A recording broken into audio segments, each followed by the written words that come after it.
everyone.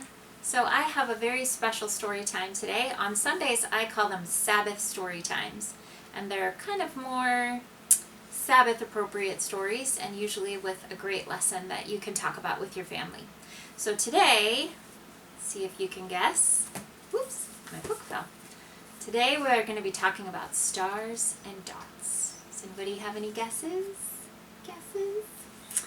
So today's story is You Are Special, written by Max Lucado and illustrated by Sergio Martinez.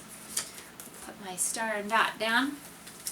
This story is so fantastic, and I hope that you enjoy it. I just licked my finger again. All right. Ready? The Wemmicks were small wooden people. All of the wooden people were carved by the woodworker named Eli. His workshop sat on a hill overlooking their village. Each Wemmick was different. Some had big noses, others had large eyes. Some were tall and others were short. Some wore hats, others wore coats. But all were made by the same carver, and all lived in the village.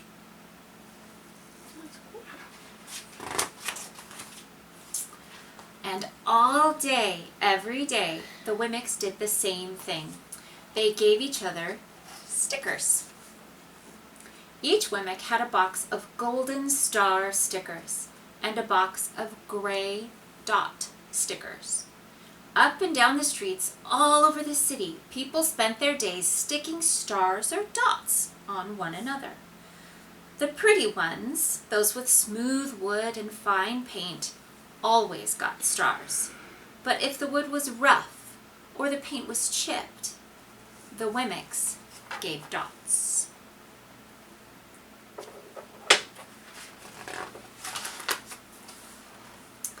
The talented ones got stars too. Some could lift big sticks high above their heads or jump over tall boxes. Still others knew big words or could sing pretty songs. Everyone gave them stars. Some Wemmicks had stars all over them. Every time they got a star, it made them feel so good. It made them want to do something else and get another star. Others, though, could do little. They got dots.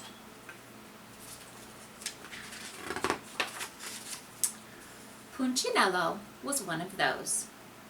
He tried to jump high like the others, but he always fell. And when he fell, the others would gather round and give him dots. Sometimes when he fell, his wood got scratched, so the people would give him more dots. Then, when he would try to explain why he fell, he would say something silly, and the Wemmicks would give him more dots. After a while, he had so many dots that he didn't even want to go outside. He was afraid he would do something dumb, such as forget his hat or step in the water. And then people would give him another dot. In fact, he had so many gray dots that some people would come up and give him one for no reason at all.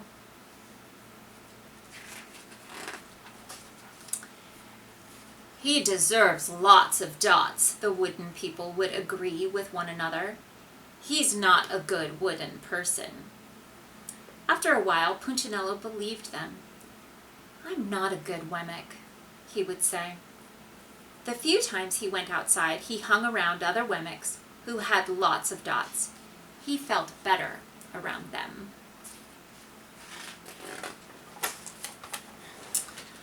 On one day he met a Wemmick who was unlike any he'd ever met. She had no dots or stars. She was just wooden. Her name was Lucia. It wasn't that people didn't try to give her stickers. It's just that the stickers didn't stick. Some of the Wemmicks admired Lucia for having no dots, so they would run up and give her a star. But it would fall off. Others would look down on her for having no stars, so they would give her a dot. But it wouldn't stay either.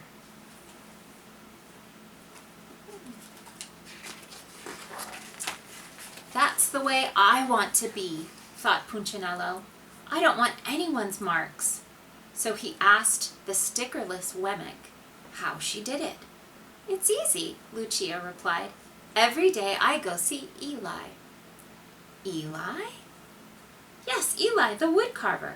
I sit in the workshop with him. Why? Why don't you go find out for yourself? Go up the hill. He's there.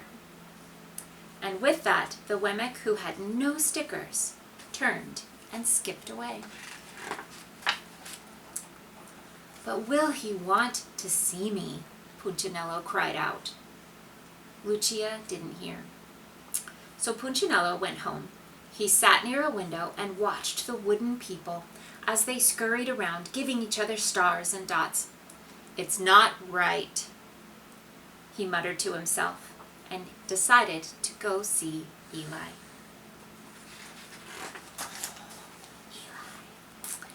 He walked up the narrow path to the top of the hill and stepped into the big shop. His wooden eyes widened at the size of everything. The stool was as tall as he was. He had to stretch on his tippy toes to see the top of the workbench. A hammer was as long as his arm. Punchinello swallowed hard. I'm not staying here, and he turned to leave. Then he heard his name. Punchinello? The voice was deep and strong. Punchinello stopped. Punchinello, how good to see you! Come and let me have a look at you. Punchinello turned slowly and looked at the large bearded craftsman. You know my name? The little Wemmick asked. Of course I do. I made you.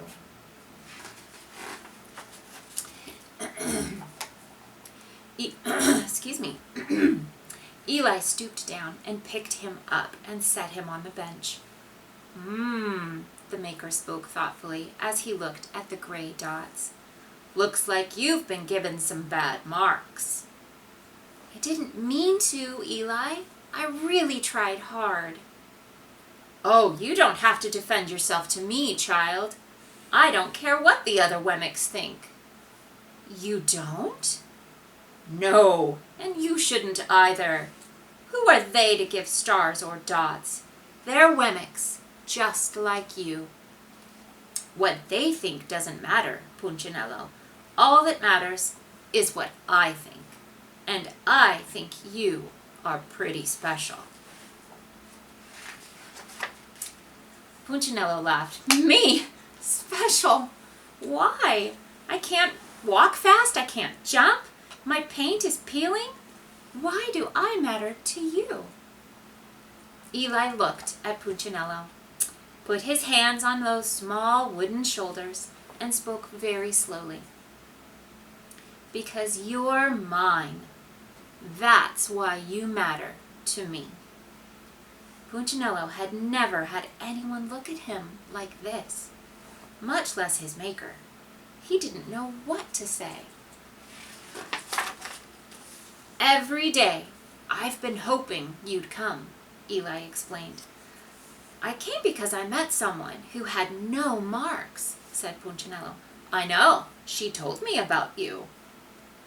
Why don't the stickers stay on her? The maker spoke softly.